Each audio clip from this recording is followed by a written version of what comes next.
कि वीडियो में हम लोग क्या पढ़ने वाले हैं। सर आज हम पढ़ेंगे विसर्ग संधि के बारे में कि सर विसर्ग संधि आखिर क्या होता है, विसर्ग संधि को करने का क्या तरीका, क्या ट्रिक होता है। अगर आप लोगों की लैंग्वेज में बात करें तो आज हम सीखेंगे शॉर्ट ट्रिक टू डू विसर्ग संधि।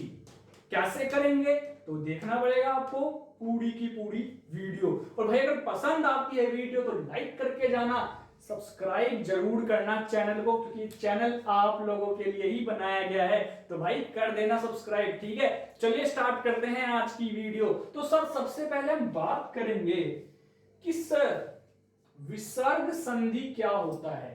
तो विसर्ग संधि की अगर मैं बात करूं तो आप लोगों को पता होना चाहिए विसर्ग के बारे में कि भाई विसर्ग क्या होता है, विसर्ग किसको कहते हैं।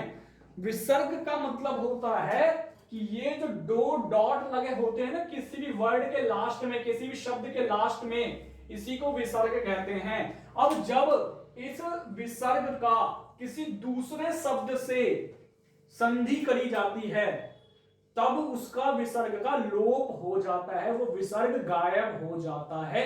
उस विसर्ग की जगह पे कुछ नया वर्ण जुड़ जाता है, दैट इज विसर्ग संधि। कहने का मतलब क्या है कि किसी शब्द के लास्ट में विसर्ग लगा था, उसका हमने किसी नए शब्द के साथ संधि करवाया उस पूरे शब्द का, तो ये जो विसर्ग है ये गायब होके इस जगह पे कुछ नया वर्ड लग जाएगा। कुछ भी नया वर्ड क्या है, कुछ भी नया वर्ण, वर्ण बोले तो ये हिंदी में क्या बोलते हैं वर्ण, अल्फाबेट लग जाएगा, दैट इज विसर्ग संधि कहलाएगा। विसर्ग संधि कितने टाइप का होता है तो वो आपके सामने यहाँ पे दिख रहा होगा, 4 टाइप का होता है। पूरा का पूरा मैंने आप लोगों के लिए चार्ट बना रखा है यहाँ पर। विसर्ग संधि का पहला टाइप आता है सत्व संधि, सत्व संधि। दूसरा आता है उत्व संधि, तीसरा आता है रुत्व संधि, चौथा आता है लोप संधि। क्या समझे, सत्व उत्व रुत्व लोप, ऐसे याद करोगे आप भी, सत्व उत्व रुत्व लोप, ठीक है। तो आज की वीडियो में हम केवल सत्व यानी कि अभी केवल हम सत्व संधि के बारे में बात करेंगे। बाकी के 3 जो प्रकार हैं इनकी अलग अलग वीडियो होगी, क्योंकि डिटेल में आपको समझाऊंगा मैं, इसीलिए, ठीक है। तो सत्व संधि की अगर बात करें तो सत्व संधि में क्या पढ़ेंगे हम इसके अंदर, सत्व संधि में हम पढ़ेंगे पहला ये श, दूसरा पढ़ेंगे स, तीसरा पढ़ेंगे स। क्या पढ़ेंगे, श श स, ठीक है।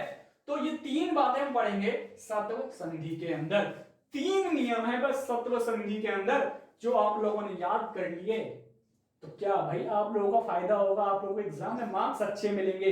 तो ये 3 नियमों को बड़े ध्यान से सुनना, बड़े गौर से सुनना। तो पहला रूल पढ़ते हैं, पहला नियम पढ़ते हैं। अगर भाई यहां पर विसर्ग नाम के भाई साहब विराजमान है, विसर्ग नाम का कोई वर्ड है, यहां पे हम विसर्ग नाम का वर्ड कह रहा हूं मैं, किसी वर्ड के अंदर किसी शब्द के लास्ट में भाई अगर विसर्ग दे रखा है ना, तो उसको आपको संधि करना है किसी नए वर्ड के साथ, किसी नए शब्द के साथ। तो उसमें क्या होगा, तो अगर कोई वर्ड दे रखा है जिसका लास्ट में विसर्ग दे रखा है वो तो ठीक है, उसकी कोई दिक्कत नहीं है, लेकिन जिस शब्द के साथ संधि कर रहे हो, जिस वर्ड के साथ संधि कर रहे हो, अगर उस वर्ड की शुरुआत च से, छ से या श से हो तो विसर्ग, और उस शब्द का पहला वर्ण अगर च है तो विसर्ग और च मिलकर श बनाएंगे। अगर उस वर्ड का पहला वर्ण छ है तो विसर्ग और छ मिलके श बनाएंगे। तो इसका मतलब क्या है कि जो भी नया शब्द है अगर उसमें च छ या श से शुरुआत हो रही है उस नए शब्द की, उसको हम संधि करवाते हैं इस विसर्ग वाले शब्द के साथ, तो वो दोनों मिलकर क्या बनाएंगे, विसर्ग और च छ या श क्या मिलाएंगे भाई, श बनाएंगे, ठीक है। ये ट्रिक है। अब एग्जांपल के थ्रू समझते हैं तो आपको थोड़ा और अच्छे से और श्योरिटी के साथ समझ में आएगा, क्योंकि सिर्फ अगर ट्रिक पढ़ेंगे तो वो तो ऐसे समझ आने से रहा। तो एग्जांपल करके देखते हैं ना भाई, आप लोगों को समझ आना चाहिए, मेन मकसद हमारा यही है कि भाई आपको समझ आए। तो भाई वो एग्जांपल देखते हैं, इसमें ऐसी क्या बात है यहाँ पे, ठीक है। तो यहाँ देखो, नि देखो नी प्लस विसर्ग लगा हुआ है यहाँ पे, नी विसर्ग नी, ठीक है। फिर यहाँ लिखा चलह, नी चलह। तो मैंने क्या बोला, जो भी विसर्ग वाला शब्द है उसको देखो, नी लिखा हुआ है। जो भी नया शब्द है जिसका संधि करनी है उसको देखो, उसमें चलह लिखा हुआ है, च शुरुआत में क्या है, च है, बस इसी च को ध्यान दो, बाकी कहीं ध्यान देने की जरूरत नहीं है आपको। क्या देखना है आपको, बस लास्ट का विसर्ग देखो, शुरू का च, छ या श देखो, इसमें च है, कोई दिक्कत की बात नहीं है। जो शुरू का नी था उसको वैसे का वैसा लिखो, लास्ट का ला था उसको वैसे का वैसा लिखो। दिक्कत कहां आएगी, विसर्ग और च में। तो विसर्ग और च, विसर्ग और च का जब मेल करेंगे तो वो श बन जाएगा, और जो च है ये भी लगेगा साथ में, यानी कि विसर्ग का च कर देना है, ठीक है। च गायब नहीं होगा, विसर्ग गायब होगा, जब इसका नाम है विसर्ग संधि। क्या समझे, कि जब विसर्ग वाला शब्द किसी च, छ या स से शुरुआत होने वाले शब्द के साथ उसकी संधि करते हैं तो उसमें से विसर्ग गायब होता है।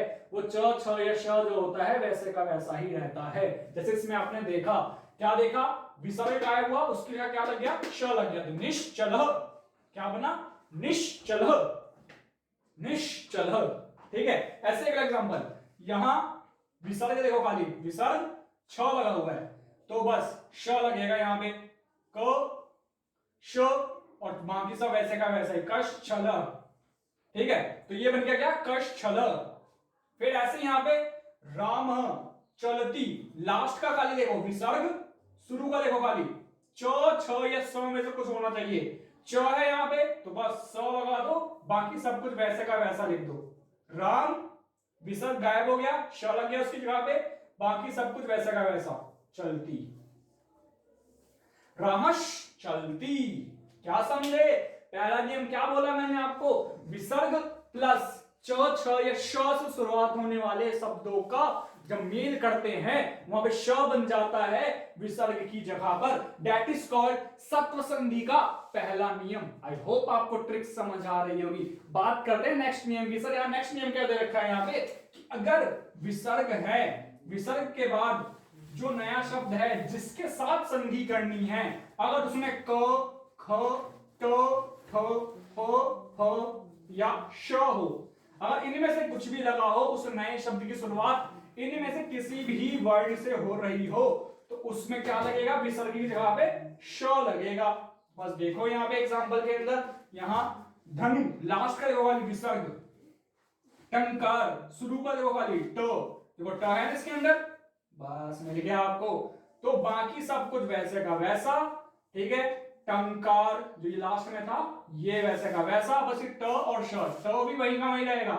भाई जो विसर्ग है, विसर्ग की जगह पे क्या लगेगा, ये वाला स लगेगा। स भी देखो हलंत है, हलंत, तो यहाँ पे आपको देखो हलंत है, भाई हलंत है, हलंत का मतलब होता है कि श जो है पूरा नहीं लिखा जाएगा, श लिखा जाएगा आधा ही। तो ये हो गया धनुष टंकार, क्या धनुष टंकार, लास्ट में इसमें विसर्ग है, विसर्ग खाली ये वाला गायब होगा, पीछे वाला विसर्ग गायब नहीं होगा, नए वर्ड का विसर्ग गायब नहीं होगा, खाली पहले वाले वर्ड का विसर्ग गायब होता है, लास्ट वाले वर्ड का विसर्ग जो है वैसे का वैसा लिखा जाएगा। जैसा आपने ऊपर देखा ही था, अभी लास्ट का हमने विसर्ग इग्नोर नहीं किया था, वैसे का वैसा लिखा था, शुरू वाला हमने हटाया था। बस ध्यान रखना इस बात को, लास्ट का विसर्ग नहीं हटेगा भाई, भूल मत जाना इस बात को, ठीक है। तो लास्ट का विसर्ग नहीं हटेगा, शुरू का हटेगा, बस जो शुरू का वर्ड है उसमें से विसर्ग हटेगा, ठीक है। और एक और बात जो आपको याद रखनी चाहिए भाई, क्या सर, वो बात ये है कि जैसे ये हलंत श था, ये भी हलंत श ही रहेगा, ये बस यहां पे लिखना रह गया तो दोहरा। फिर इस वाले में देखो मी कंटक, क्या दिक्कत वाली बात कर रहे हो सर आप भी, सर ये तो हमको आता है। अरे भाई आता है तो करो ना भाई, आपको आता है कमेंट करके बताओ इसका आंसर मेरे को फटाफट से कि सर हमारा ये आंसर आया। तो देखो यहाँ पर क्या होगा, आप भी करो और मैं भी आपको आंसर यहाँ पे बताता हूँ क्या आना चाहिए इसका।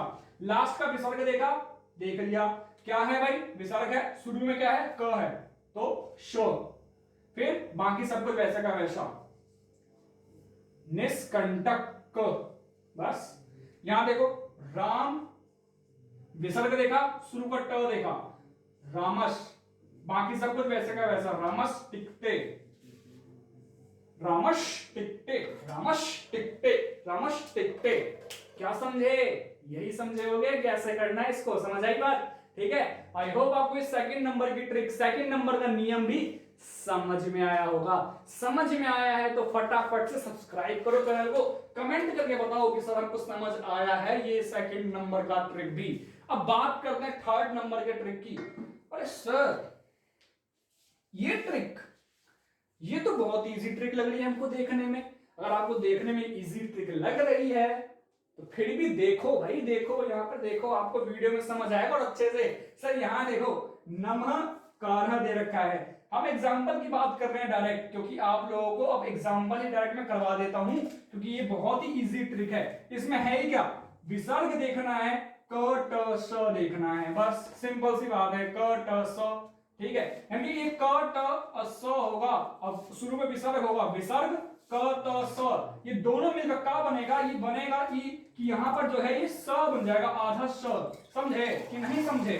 ठीक है, तो यहां देखो यहाँ पे अब कि जो नम विसर्ग लगा हुआ है, बस इस विसर्ग नाम के बच्चे को जो है आधा स कर दो।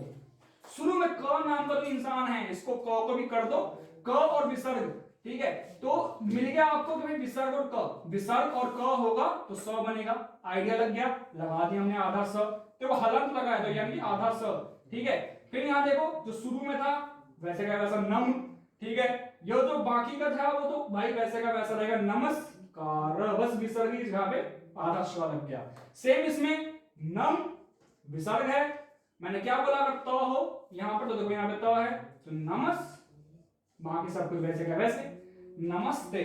ठीक है कि नहीं है, समझे कि नहीं? बहुत ही अच्छा ट्रिक है, आई होप आपको समझ आया होगा ये ट्रिक। चलिए अब आप लोगों को कुछ क्वेश्चन, कुछ प्रश्न देते हैं आप लोगों को करने के लिए, जो आप लोग जरूर करके देंगे और कमेंट में हमको उसका आंसर भी बताएंगे। बाकी हम यहां पर भी आपको आंसर से परिचित नहीं करवाएंगे भाई, आप लोग इंतजार करिए आंसर का, और आप कमेंट में करके हमको बताइए कि सर हमारा ई आंसर आया है, तभी तो आप आगे भी देखेंगे हम कि आपको आता है कि नहीं आता है, तभी हम आंसर आपको बताएंगे कमेंट सेक्शन के अंदर ही। तो ये तो कुछ क्वेश्चन है यहाँ पर, फटाफट से बताओ भाई, फटाफट से आंसर इसका मेरे को, मैं वो क्वेश्चन बोल देता हूं। देखो यहां लिखा हुआ है हरि प्लस शेते, ठीक है, दूसरा है राम प्लस च, तीसरा है मिहि प्लस छल, चौथा है मिहि प्लस संदेह, पांचवा है नृपः प्लस षष्ठ, छठवां है ज्योति प्लस चक्र। ठीक है कि नहीं है, समझे? ये पूरा 6 क्वेश्चन हम आपको दिए हैं, आई होप आप इसको करेंगे अच्छे से, ताकि आपको जो है एग्जाम में बहुत अच्छा वाला मार्क्स मिले, बहुत बड़का बड़का मार्क्स मिले आपको, बहुत बड़का बड़का जीरो नहीं, जीरो से पहले एक भी लिखा हो और 2 जीरो हो एक के आगे, इतना मार्क्स आपको मिले, तभी आपको जो है अच्छा नंबर आएगा, तो आपको भी बहुत खुशी मिलेगा कि हमारा पढ़ाया हुआ बच्चा के काम आया है। ठीक है, ये थोड़ा सा हमने चेंज किया था भाई अपने आप में, आज सोचा कुछ थोड़ा सा एंटरटेनमेंट मूड में पढ़ाया जाए बच्चों को, बस इसी होप के साथ आज हमने अपनी थोड़ी सी लैंग्वेज भी चेंज करी थी।